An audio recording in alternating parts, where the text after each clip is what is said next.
Hello everyone. Sorry you're late. Yes, I'm late unfortunately by a few seconds. I was just trying to sort out my how to do a live stream, right? So I'm like new to this. Apologies. I hope you guys are able to see me and hear me very clearly. Just let me know in case you are. Okay, thank you so much, Bidu. Thank you, Gopal, and thank you, Abhishek. Cool. All right, guys. So I will just hold on for a minute and then we will get started. Okay. And I have like my notes ready in my phone, so I will sort of keep referring to it because we are going to discuss a book. So of course I needed to make some notes and take it from there.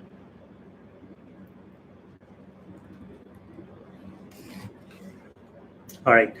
Okay, so we'll start right at sharp 6:02. It's 6:01 right now, right? But meanwhile, I'm just trying to see. Oh wow, there are 130 people already on the stream.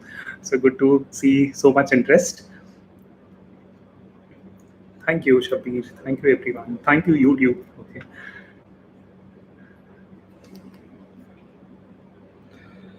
All right. So,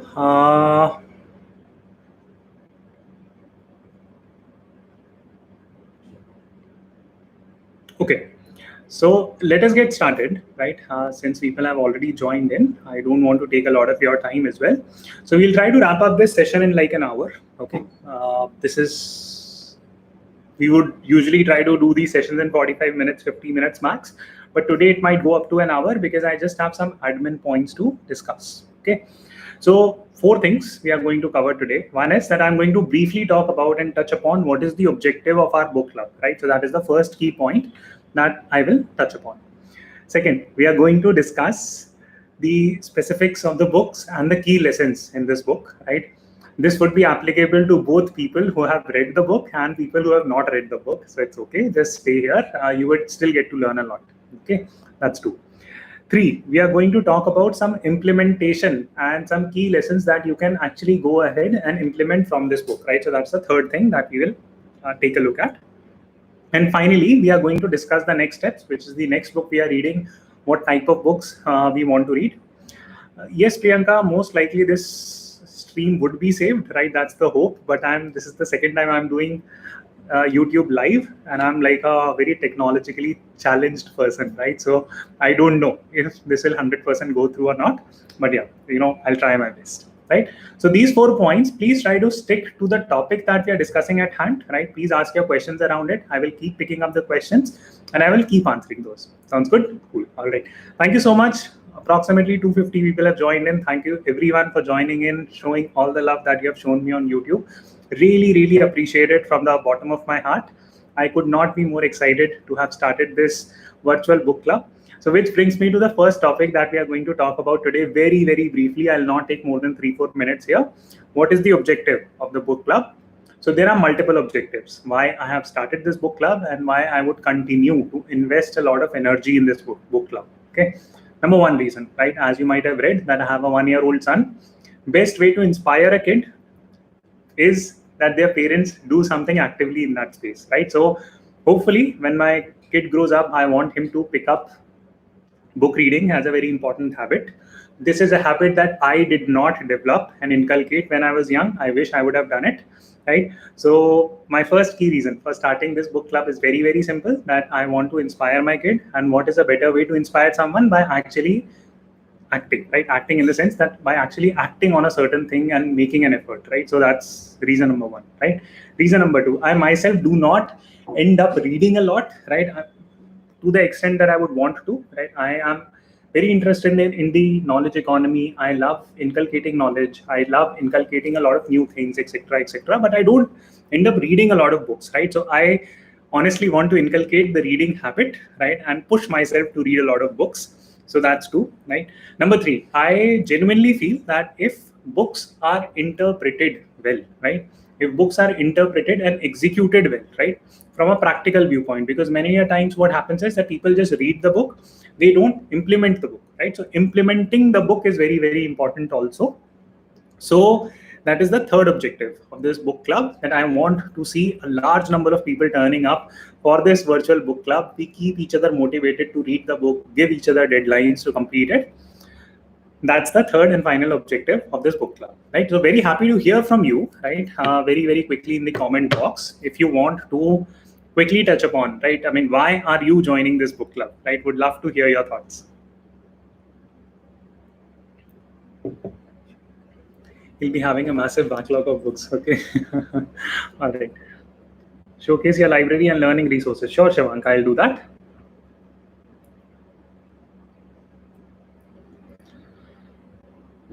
All right. Okay, guys. So now, very quickly, now moving on to get into the habit of reading book. Okay, wonderful, Lavanya. Want to develop a reading habit. Wonderful. Okay. Now, guys, one very quick admin point here that I have started a Telegram group. Right, you guys can follow me on LinkedIn. Right, and that Telegram group is shared. If Preksha, who is managing this virtual book club, is on the live stream, please ping the link, Preksha, as well, for people to join that Telegram group. That can act as a point of reference for us to coordinate very effectively, right? So with those admin points out, let's move on. Now, second point is that we want to, and okay, just very quickly, guys, just a very quick note in terms of reading the book. When in this book club, what I would hope is that it is not as if that this should become like a painful exercise for you, right? Of course, I understand that we are here to learn things together. We want to sort of grow together, but this should not become a painful exercise where you are struggling to read the books, right? That's not the objective of the book. Of course, I will set high standards in the sense that I will give you specific deadlines. I'll push you to read it, but try to be efficient reader, right? That does not mean that you have to read all this book cover to cover, right? Try to get maximum value out of the book. That is the goal. The objective is not reading the book sentence by sentence and point by point, okay? So that's a very important point that I want to look at and want you to consider, because then it becomes a painful exercise, right? You're reading like 30-40 pages from the start and you will get bogged down. Okay, so that's not the goal. The goal here is very simple, that you must take away a lot of things from this book club rather than just simply showing up and reading the books, right? That's not the objective, right? If you do that, well, yes, that's one of the objectives, but I'm in for the challenges. Yes, okay. So whoever can handle the pace, it's fine, not a problem. But other people, at least try to participate. If you have read 50% of the book also, it's fine. Don't get bogged down, right? With that said, let's get started with the book discussion. Okay, very important question. So how many times very important question. So how many times do you think the word fuck has been used in this book, right? So comments. I don't know. I haven't checked, right? So some, hello, tell about yourself. Yeah, billion times. I don't know, right? But overall, in terms of the writing style, it was very relatable, right? You are on mute. No, I don't think so. You guys are able to, okay, so everyone is able to hear me. Okay. All right, okay. So thousands of times, but guys, see, basically, if we keep the profanity aside, right, it was a very well compiled, very well written book, no doubt about that. It was very appealing. That is the reason why it has gained so much traction in the world. This category of book is called a self-help book, right? There is like so much struggle going on in the world, unfortunately, and these type of self-help books do gain a lot of traction, and it is written in such a language that anyone can understand, right? So that's the best part of this book. So keeping the profanity aside, the message or the central core of the book is very appealing, right? So we will discuss that very quickly. I will discuss 16 or 17 points, that's it, right, from the book, right, which I have compiled, right? I read the book cover to cover, and these are 16, 17 points that I've compiled, which I'll go through point by point. So in case you have missed reading out this book, don't worry, you will still end up learning a lot from this discussion for the next 15 minutes, right? 15-20 minutes, we'll try to wrap this up, right? Okay. Number one point, what is the objective of the book, right? So the objective of the book is not as if that, the name suggests that a subtle art of not giving a fuck. It could indicate that, what, just become indifferent. That's it. That's the objective of the book. No, that is not the objective of the book. The objective of the book is very simple, that it is about identifying things that you should care about, right? There is a difference between being indifferent, right? So on the right hand side of the spectrum, you might be completely indifferent, that you would not care about things at all. And on the left hand side of the spectrum, you might be extremely emotional, right? That you get emotional and attached to every single thing out there, right? The subtle art of not giving a fuck, if we have to align it, right, in a central theme, the theme is very, very simple, that hey, you must identify the things that you must care about and value those things, right? You must discover your own value method. That is the central thing. So anyone wants to give their own interpretation of what the core objective of the book is? Yes. So Deva Brat categorically mentions that it's choosing your battle, not participating in every battle, right? That's wonderfully put. Essentially, it means that, hey, identifying things that you should care about versus not, being very, very cognizant about it, right? Now, essentially, like, I mean, taking the discussion slightly off the book. So there was a principle that was given by a big philosopher. His name is Jeremy Bentham. So he was a 18th century philosopher. That is where he gave something called as the theory of pleasure and pain, right? So he talks about the human behavior, Jeremy Bentham. So you guys can search him, Jeremy Bentham. Okay.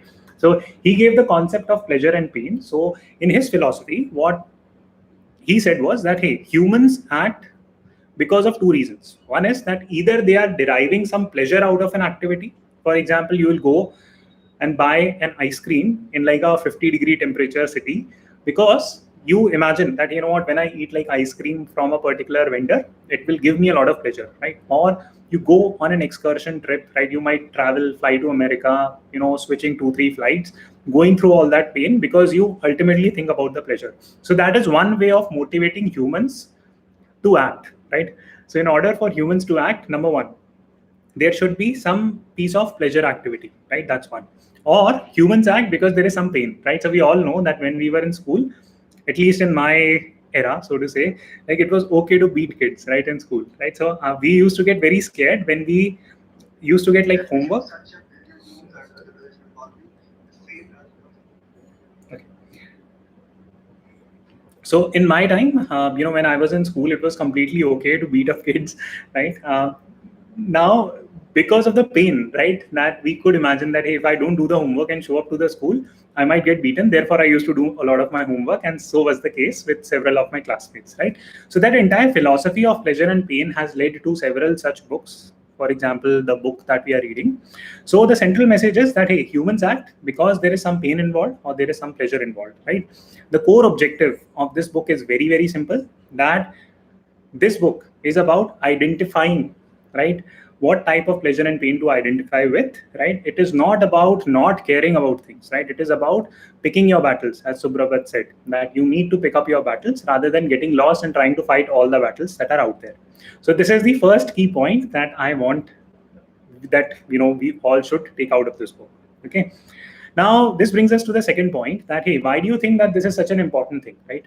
Why should we not care about everything that is out there, right? And why should not, and on the extreme, if we take a look, that hey, why should we not just end up ignoring everything, right? So why can't we exist on this spectrum, right? So the question is very simple, that hey, why do you think that we should identify things that we should care about, right? Why is it such an important thing, especially in this day and age?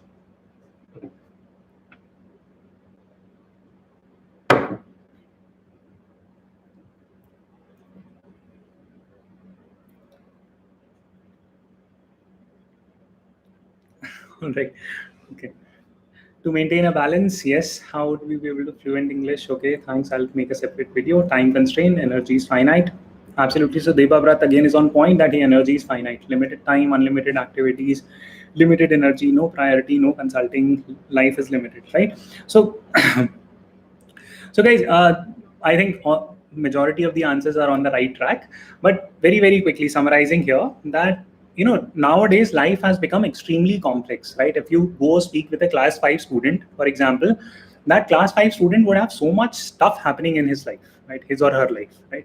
They would first go to school, they would have then go to tuitions, they would then have to take like online classes, so much stuff, right? I mean, at like 12 years old, it's madness, right? If you go and speak with someone who is working at a corporate job, again, so much stuff, right? I mean, okay, you know what? I have to go speak with my boss, do so much stuff, this, that, blah, blah, blah, right? So much bad stuff happening, in the sense that we are inundated with choices, right, in this world, right? Very important for you to note that there is so much stuff going on in this world. Therefore, we can't pick all the battles, right? That's one very important point, right? Number two, there is something called as social media fatigue that is happening. Again, very, very important for you to notice that due to social media fatigue, people end up getting into a rut, right? Getting into a system where, they feel that they are missing out on things. For example, when you see your friend uploading an Instagram picture somewhere in Europe, or when you see your colleague going to some vacation to Shimla, it's, it kind of indirectly impacts your brain, right? So yeah, thank you so much, Sagar. So basically what ends up happening is that you get this mental fatigue that, hey, I'm missing out, FOMO, right? Now, I had made a video. I would request you guys to go and check it, right? So it's about FOMO in the education sector. Now, this FOMO means fear of missing out. This is a big thing, and it has become a part of our culture. And we are constantly reminded due to social media that there is some FOMO that is happening, right? Therefore, it's very important to be sensible, not to pick all the battles that you want to fight, right?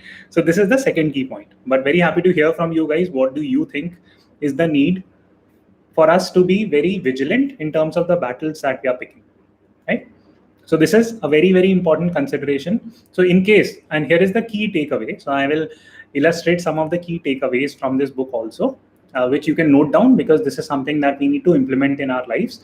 For example, whenever you read someone writing really well on LinkedIn or posting some picture on Instagram about their vacation, all that stuff, what do you need to remind yourself? You need to simply remind yourself that, you know what, FOMO at play. I just need to pick the battles that I want to fight. This is something that I took from the subtle art of not giving a fuck. Okay, very, very important, right? Okay, FOMO, Lolo, problem. Okay, all right. Okay, cool. So this is the second key point. Now we move on to point number 3, right? Now, when you see so many things, right? For example, I was giving that example of a class 5 student, that poor person or that poor kid has to make so many choices, right? Every single day, he has to make a choice which tuition to go to, right? He or she has to make a choice which extracurricular activity to pursue, right? He or she would have to make a choice as to which school to pick, right? Whatever, right? Which activity to pursue. Now, there are so many choices that you become obsessed in terms of picking the right choice, right? Do you agree with this statement, right? For example, in class 11th, I'm assuming that all of us are like, above class 10th here, right? So in class 11th, when you have to pick your decision to go for IIT or medical, and when you decide that, okay, you know what, I'm going to prepare for IITs or medical or whichever exam, what is your first step? That you go and you try to figure out the best tuition out there, right? Now, that is a very complicated exercise, because once you join like whatever coaching institute, coaching XYZ or PQR, I'll not name names here. So what does that do to your mind, right? I mean, you essentially end up trying to identify the right choice, right? You always second guess that, hey, have I picked the right tuition teacher, right? That is very important point for you to notice, because we are obsessed, and this is the key takeaway, that when we have so many choices to make, we get obsessed in terms of making the right choice. Okay, this is again a very important point. Now I'll take a side step from this discussion and talk a little bit about choices, because many a times I get messages from students saying that, hey Akshat, you know what, I joined an engineering course. So many a times I get a message from students saying that, hey Akshat, I joined an engineering course, but I'm not really enjoying studying at an engineering college. Should I drop out, right? Similarly, many people start pursuing a CA. They say that, hey Akshat, I have started pursuing CA, but I don't know whether this choice is for me, right? One important thing that you need to understand, and this comes from Mr. Ratan Tata, that he said, and I'll quote it here, and this is something that again we should remember, that, hey, it is not about making the right choice, right? It is not about making the right choice. It is about making a choice and then making it right, right? So there is a difference between the two, because you can always keep second guessing your decisions, that, hey, I have pursued a CA, am I a good CA? No. It's similarly, I have enrolled at an engineering college, have I taken the right steps? No, right? Once you have made a choice, you made that choice because of a reason. Now just go ahead and try to do your best in terms of making it useful, right? So this is a fabulous quote that was given by Ratan Tata. This can be your second key takeaway. I don't know whether then this is actually true or not, but this is, I'm giving credit, right? So yeah, this might be like fluff, but it's a good quote. So, we can always utilize it from that perspective, right? that it is not about making the right choice, it is about making a choice and then making it right. That's a wonderful quote. I don't know whether it was actually said by Mr. Ratan Tata or not, but yeah, that quote is there, so which we can definitely take something from. So this is the third thing. Okay. Now, Mark Manson explains this in terms of backward law. Right now, this gets slightly technical here. So backward law says two things. One thing is that pursuit of positive experiences in itself is a negative thing. That's one, and that's a very powerful statement. That if you are in constant urge, for example, a class 12 student or class 11 students, that hey, have I picked the right coaching institute? That's the first choice. You will get stressed with that. Then you go on, you say that hey, should I be sitting in the front row or the last row? Have I made the right choice there, right? Number three, have I picked the right set of friends, right? Are they motivated enough? Are they not, right? Then you will say that, hey, am I solving the right set of sample questions to clear this exam? Then you will think that, hey, just before the exam, am I revising things correctly, right? All that stuff will happen, right? So Pradeep, we already have a Telegram group, right? It's already there on my LinkedIn wall and I will post it somewhere. So please take a look at that, right? So the point the backward law says is that if you are constantly in pursuit of making, if you are in constant pursuit of positive experiences, it would lead to negative things, right? So don't run after things assuming that hey, I need to make a correct choice or I need to have a positive experience out of it. You just pursue for the sake of pursuing, right? You just do it, right? That's one. That's the first part of backwards law. On the flip side, it also means that acceptance of negative experiences is in itself a positive experience. Right? Again, I'll repeat that acceptance of negative experiences is in itself a positive experience, right? So I'll explain this via my own story. So I used to be a semi-professional cricketer. So I used to play for the state level, right, till the time I was in class 11th, right? So I did not do well in my class 10th exams. Why? Because it's not as if that I was a bad student, I was a good student, but essentially I used to barely have any time in terms of studying, right? So I used to be on tours, I used to play for like my state level cricket, and I used to spend a lot of time there, right? So the point I'm trying to drive home here is that, you know, in class 10th I did not do well and I assumed that, you know what, my career is doomed. But when I actually thought about the fact that, you know, what value did I get by playing cricket, it was a lot, right? I mean, a lot of you ask me that, hey Akshat, how are you so motivated that you post like one video a day? The answer is that all these skills that I developed through sports, that, you know, you just go through the grind of going through the pain, right? So it develops a lot of discipline in you, which pushes you and makes you better going forward in your life. I'm not saying that, hey, sports is the only way. There must be multiple other ways. But if in class 10th, I would have just said that, you know what, I scored badly in my class 10th, you know, my career is doomed, I did not pick anything. And if I would have gone into a depression phase, that would have been bad, right? So you need to acknowledge your negative experiences, that my negative experience was that I did not score well in class 10th exams, right? It's fine, right? But I analyze my journey that, hey, okay, till class 10th, what have I done? What good skills have I picked? Is it going to be useful for me or not? So that is how my parents helped me understand that entire scenario, and which kept me positive going forward in my life, right? So that was an important example that I wanted to give you, right?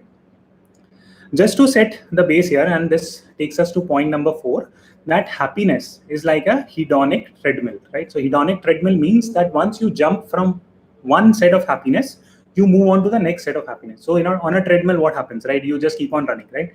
You're just running for the sake of running. So same is the case with happiness. For example, if you say that, hey Akshat, you know what, I'm like interested in making $1 million, right? You somehow work very hard, you make $1 million, then what? Does your life stop? No, right? Then you say that, hey, Akshat, you know what, I made $1 million, not happy, right? I want to make $5 million.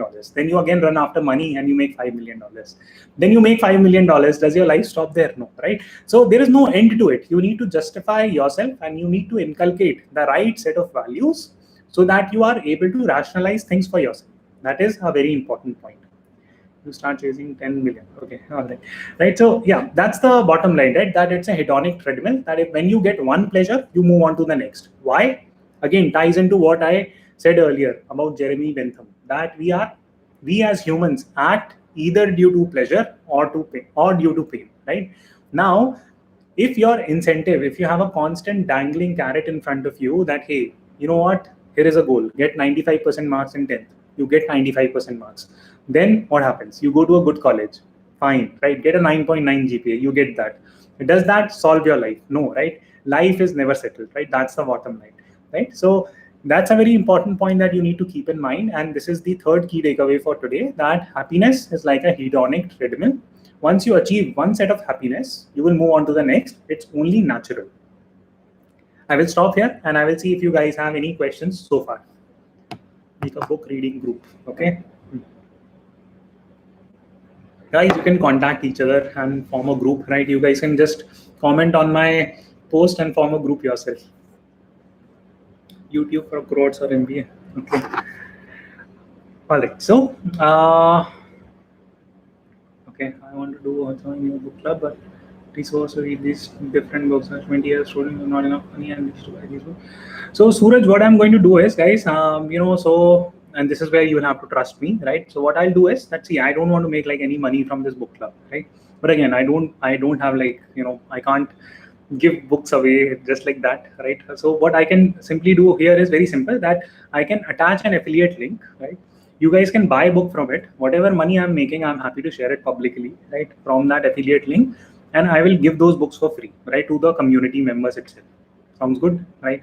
If that's a win-win, right? I don't make any money and it's fine, right? You guys don't lose any money. Whoever has the capacity to buy the books, buy it through that affiliate link. You're not getting at a higher price. Whatever money we make as a club, I will give those books out for free, right? So yeah, that's a simple step. It's a win-win for all. You're not losing anything. People who genuinely can't afford books, I'll pass on the benefits to them. Okay, cool. Right, now moving on to point number 5. Listen to audiobook. Okay, all right. So now moving on to point number 5, that now, see guys, basically, if you try to gain happiness out of every single thing, again, you are running on that hedonic treadmill, which will become a mad race, right? That becomes a mad race. So someone asked me about where do Bentham's views come into the objective of this book. So Shivani, this book is based on human psychology, right? How do we make decisions? How do we think about happiness? How do we think about choices? And Jeremy Bentham was the father figure, so to say, who gave the concept of pleasure and pain, right? Which is somewhat being used in the book to a little bit of a degree, right? It was, please host these sessions on Clubhouse, okay? Siddharth, I will try to take a look at it, okay? Cool. Now, okay, moving on to point 5, right? That if you Telegram link, please, right? So, Hardi, please stay till the end of this session. I will share it. Preksha, if you're listening, if you can ping the Telegram link in the group, right? So please read the word Preksha, Preksha. She will send out the Telegram link, and you guys can join the group. Would really appreciate it, right? And we'll post the what do you call, the affiliate link on that as well. Okay. Cool. So please make some mods to stop spammers, guys. I don't know how to do that. I'll try doing it. I'll read it up, and from next time onwards, I'll do that. Okay. Now, okay, moving on to point number 5, that, see guys, basically we can't worry about every single trivial thing that is out there. That again is a very important concept for you to understand, both from a happiness perspective and from a sadness perspective, right? What do I mean by that? Not worrying about trivial things. For example, right, if you end up worrying about every single thing that makes you happy. For example, first you worry about that, what, I need to score really high in my class 10th. Then you worry about that, hey, I need to score very high in class 12th, otherwise my career is doomed. Then you worry about that, hey, I have to get like a 9.9 GPA in my college. Then you worry about that, hey, I have to break into McKinsey, Bain, BCG for jobs. Then you're constantly struggling, right? Imagine the amount of struggle that you will have to go through, the type of pain that you go through. If I ask you a simple question, that why do you think that students in India are so stressed, what would that answer be?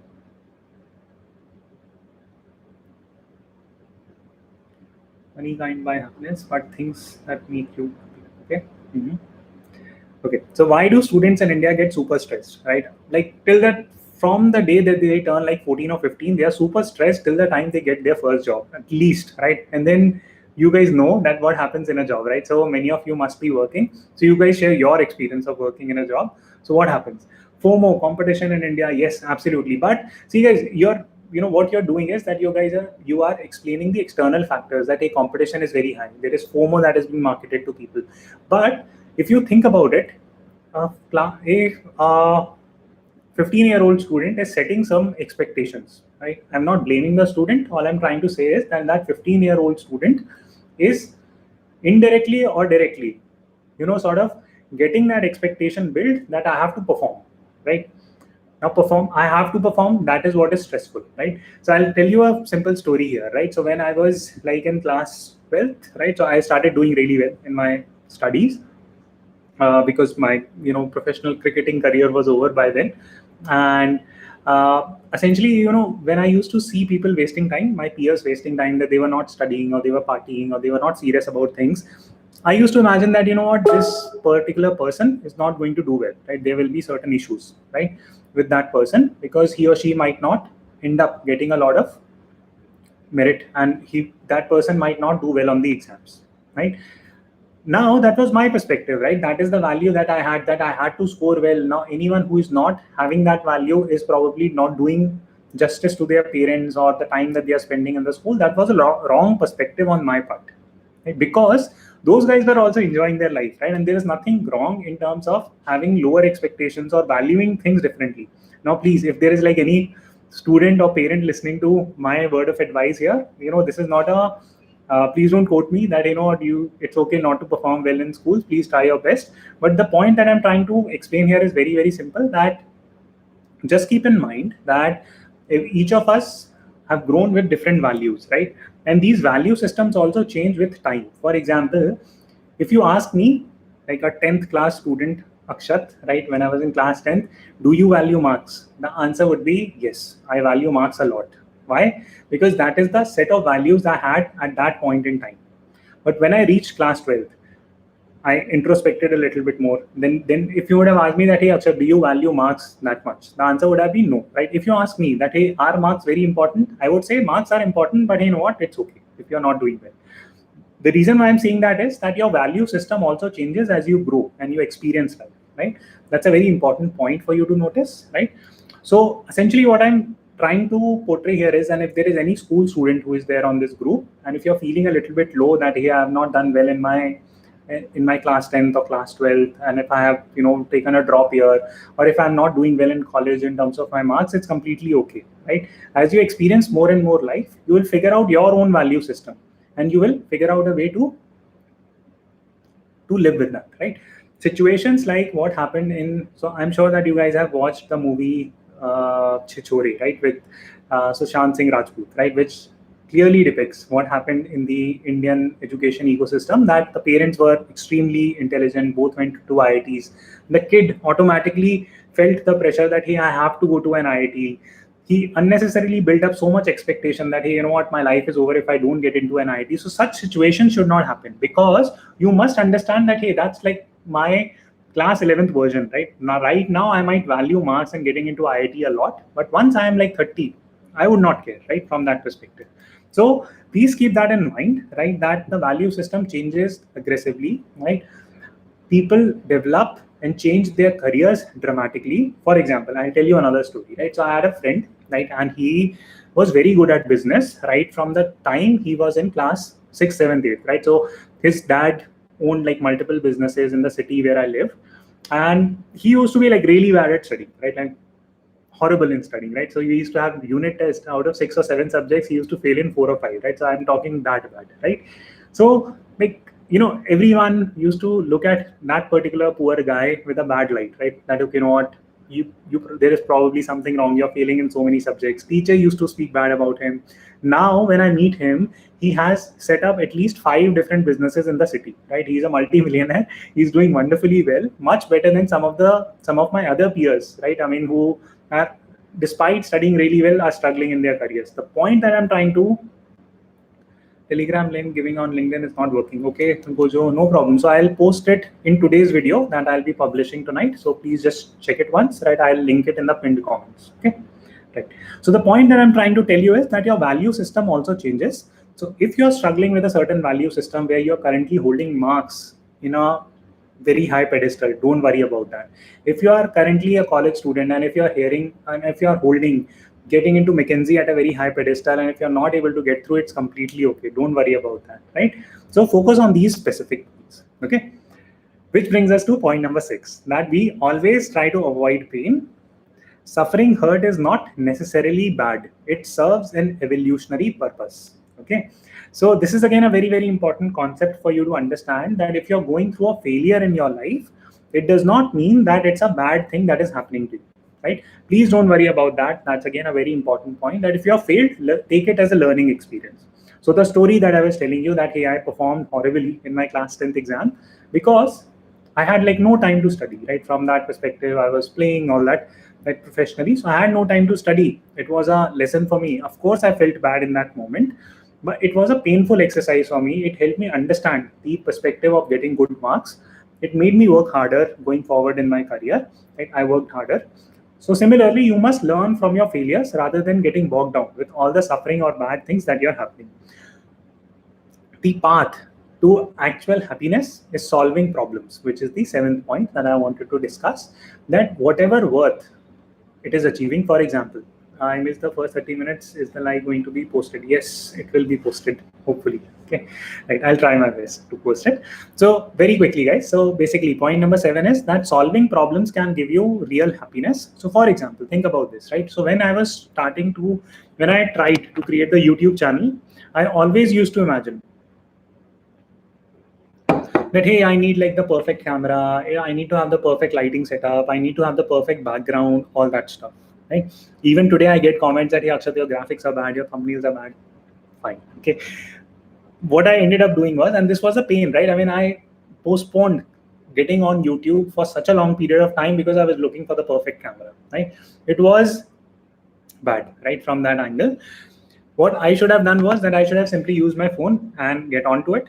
And that's what I did, right? That I literally like took my iPhone, right, and started shooting videos, started posting it. And, I was able to build a good community, right? Touch wood from that angle. And you guys are very, very supportive. You have given so much love. So the point I'm trying to tell you is that, sometimes we just imagine that we need like some perfect gear, we need like some perfect things that will make us happy, only then we will achieve something. No, nothing like that, right? If you just solve problems, for example, in my case, solving problems was that hey, just figure out a way to make do with whatever you have, right? So I did not have the perfect lighting, I did not have the perfect background, I did not have the perfect camera, I still figured out a way to get on YouTube somehow, right? So that gave me happiness, right? And I was able to distribute that happiness in a way and pass on that happiness to people who got in touch with me from that perspective. So keep in mind that the system or the environment might not ever be conducive, which will make you completely happy, because we are always in pursuit of happiness. Keep that in mind. Again, very wonderful movie. You guys should watch it. It's again excellent. So take a look at it.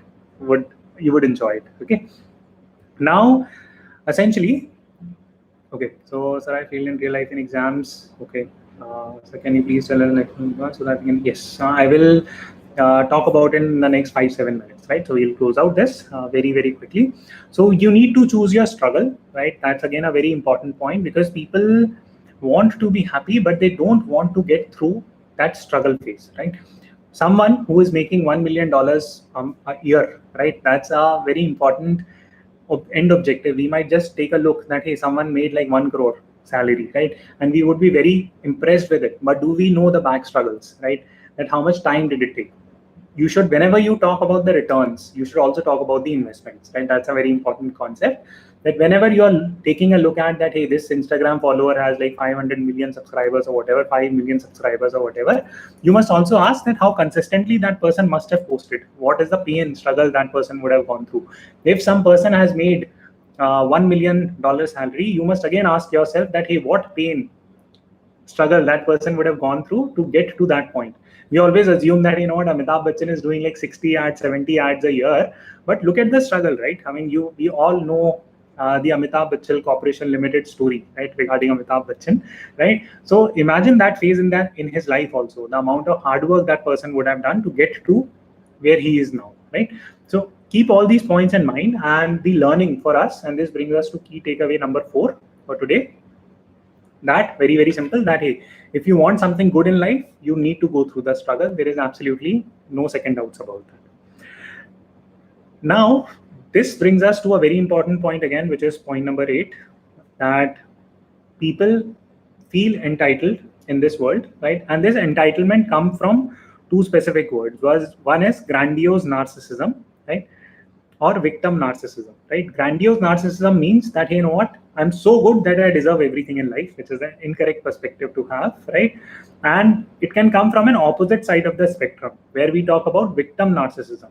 Victim narcissism means that, you know what, I'm so beaten down by everyone around me, and I will not take names and make this stream political, right? You guys can understand and imagine what I'm talking about. People imagine that, hey, you know what, so I've been so beaten down by everyone around me, therefore I need special favors, right?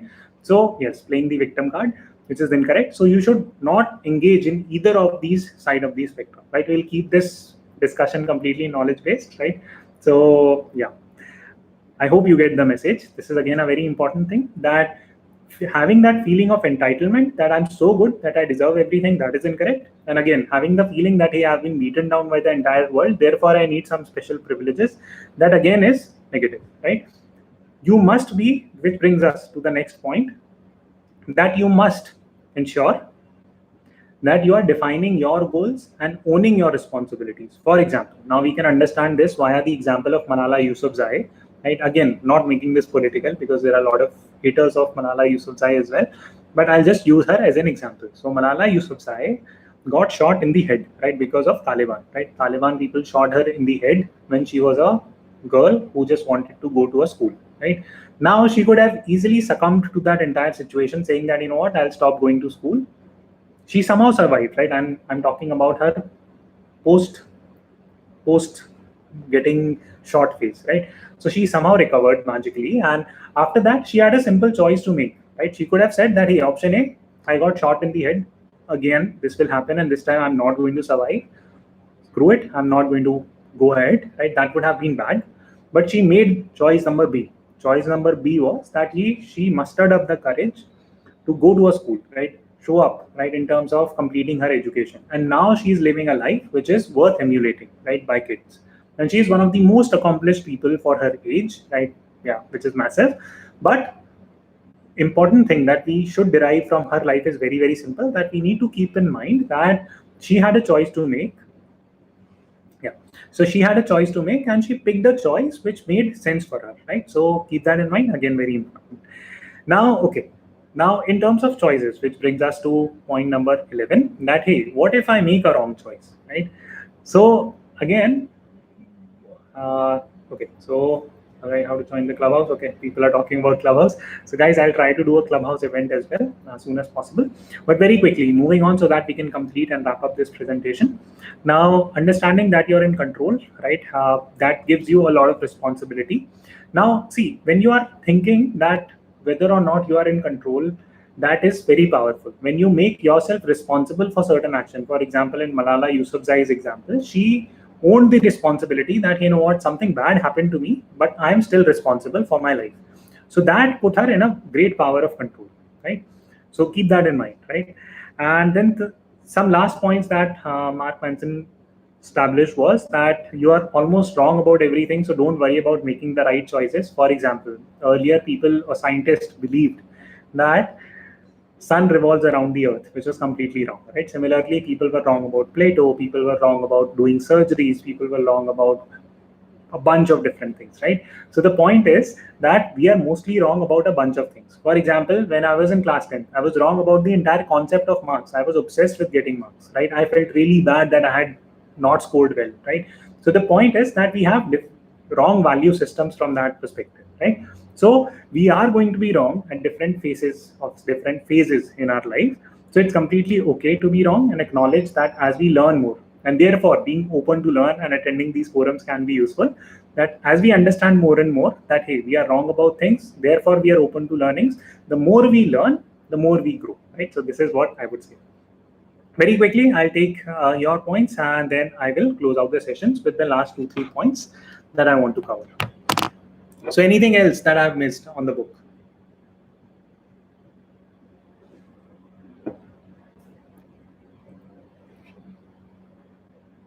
Change our education. I mean, Max, people criticize it, but they don't try to change it. So, okay. That's a very interesting question. Okay. Why do you approach proving points using stories? What made you approach such as unlike other YouTubers who make such videos? Okay. The ending. Okay, all right.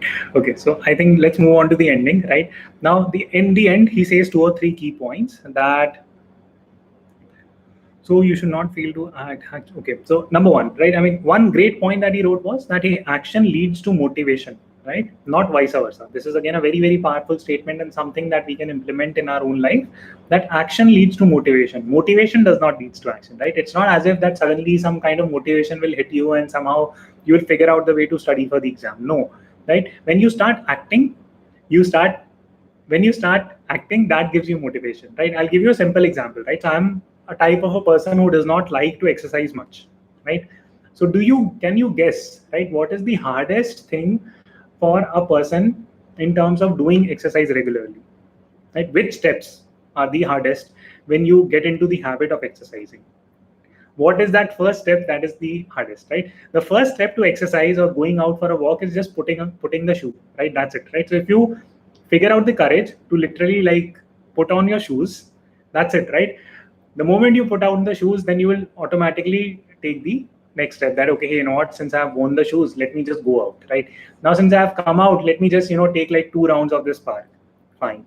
Right now, since I have like taken 2 rounds of the park, now let's just let me just cool down, whatever, right? So the point is that getting started on certain things, that's very tough.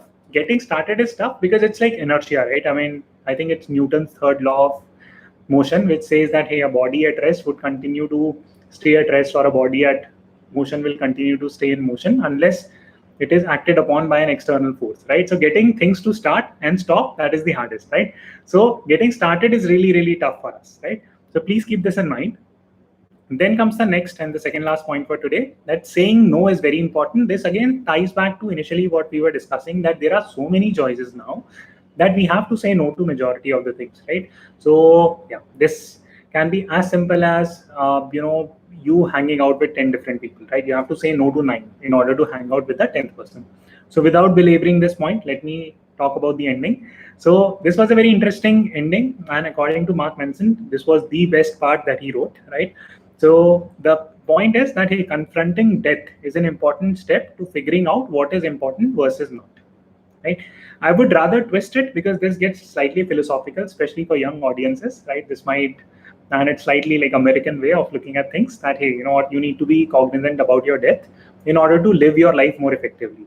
This is something that Steve Jobs also extensively deliberated on, that every day he used to say, and I'm paraphrasing here, he used to say that hey, live every day in your life in a way imagining it to be your last day, right? He said something along these lines, right? Which is very important point for you to understand, right? Because it creates a sense of urgency, right? Now again, like at like 17, 18, and if you're listening to this particular video or a live stream, you should not get stressed about like till what point will I live, all that is beyond your control.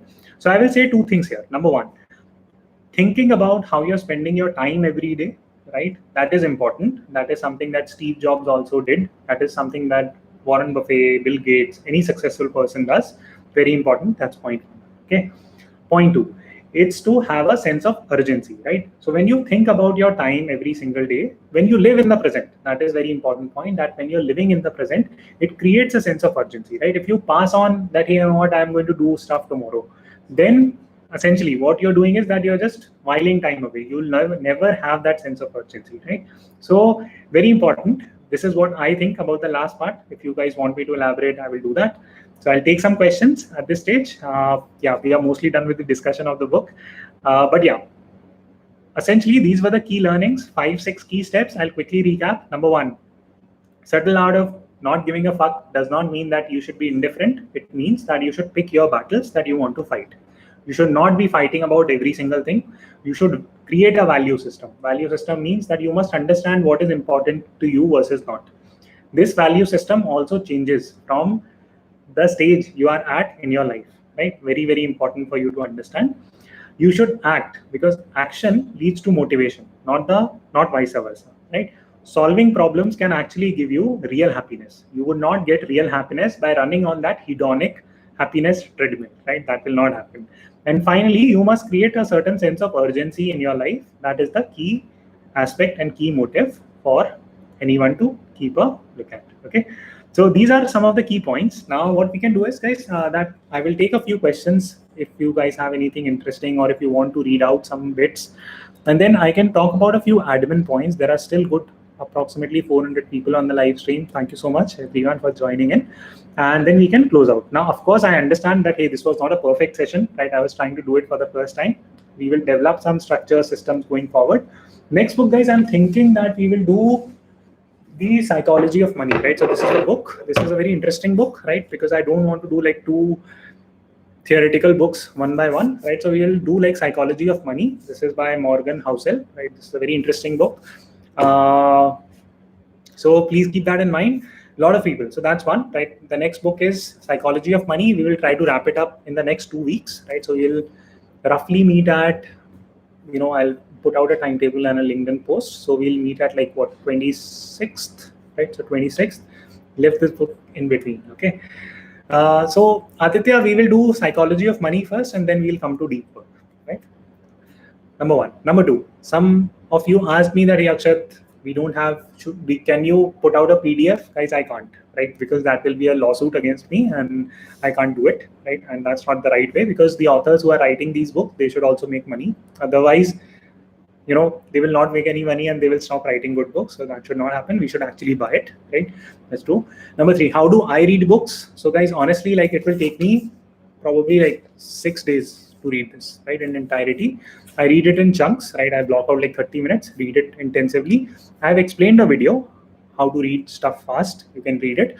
You don't need to read any book point to point, right? Don't read every single word, right? If you enjoy reading it, well and good. But it's not as if that you need to read every single book, like, cover to cover. No, nothing like that. You need to get the main messages out of the book very, very quickly and retain those learnings. That is more important. That is the objective of reading a book, and that is the objective of having this club. The objective of this club is very, very simple. Number one, you get like specific deadlines, timelines, and books, so you don't have to go and curate. Every time you're getting a deadline, so read it, right? So this way you will end up reading 35, 40 books a year. And number two, we talk about the implementation of books, right? That is very important, right? No problem, Simran. So Simran, we will anyways complete deep work going forward. But for the time being, we'll move on to Psychology of Money, and then we'll come back to deep work, because otherwise then back to back, there will be like two slightly theoretical books, right, per se. Okay. Insta post on books you read covering main messages. Yes. So Vijay, I will definitely post about the subtle art of not giving a fuck. I'll definitely post that on Instagram and maybe on YouTube also. Okay. I'll create a book summary, so to say. Okay. Okay. Would you change your YouTube display once you start the new book? So my YouTube display now does not have that book, right? It's like blurred out. Implementation. How do we go about the implementation? So see, guys, basically implementation is very important when you're reading a book. For example, the key takeaway or the key thing that I am going to implement out of this book is that I'm not going to worry too much about that, how my background looks, how do I look on camera, all that. I'll continue to shoot videos, right? That's the lesson that I derive out of it, because my value system is creating good content, right? That's what I get out of it, right? My value system is that right now I'm not too worried about like, how the aesthetics look, right? And it's okay, right? For you, it could be that, what, Akshat, super inspired by this book. Let me start my YouTube journey also, right? So I will start posting something. Let me tell you like another key interesting story here, right? So a few days ago, I was speaking with students from Stanford, right? And I asked them on a webinar that, hey guys, what is that one thing that is stopping you from writing on LinkedIn, right? Now, can you guess what the answer was? That, hey, why people were struggling to write on LinkedIn? Just one single reason, right?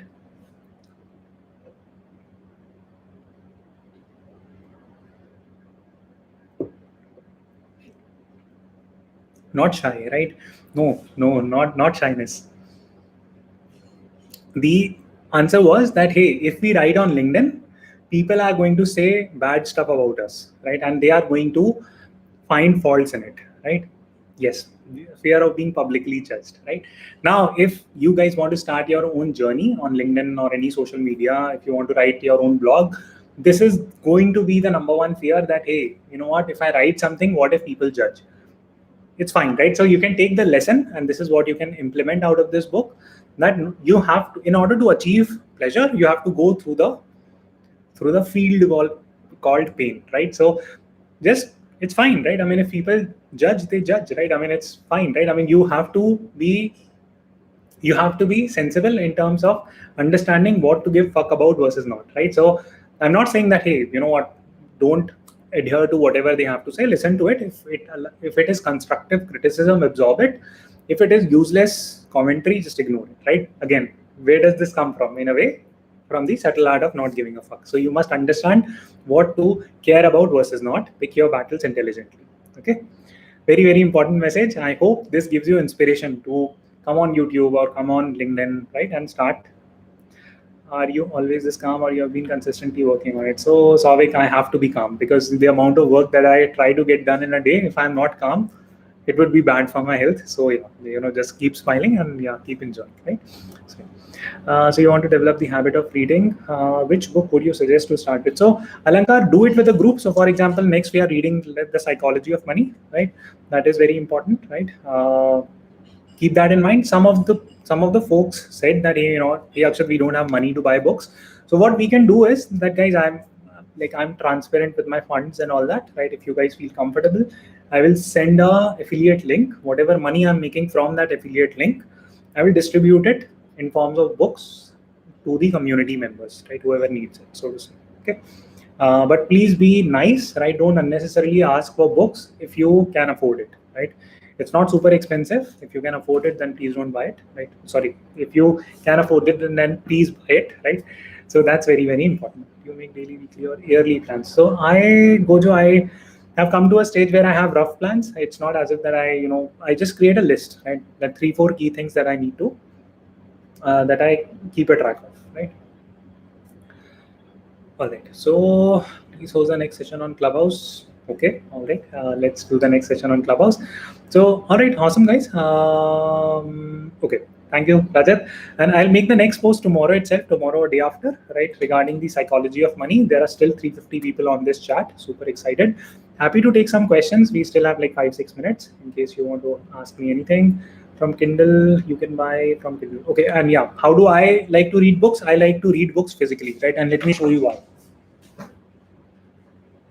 Right, so this is the subtle art of not giving a fuck, right? So I actually made notes, right? So you can see, right? This was my copy. I actually get to write, and these are my key takeaways, right? So you can always write your key takeaways on the book itself, right? So what that does is that you don't need to then keep referring to the entire thing, right?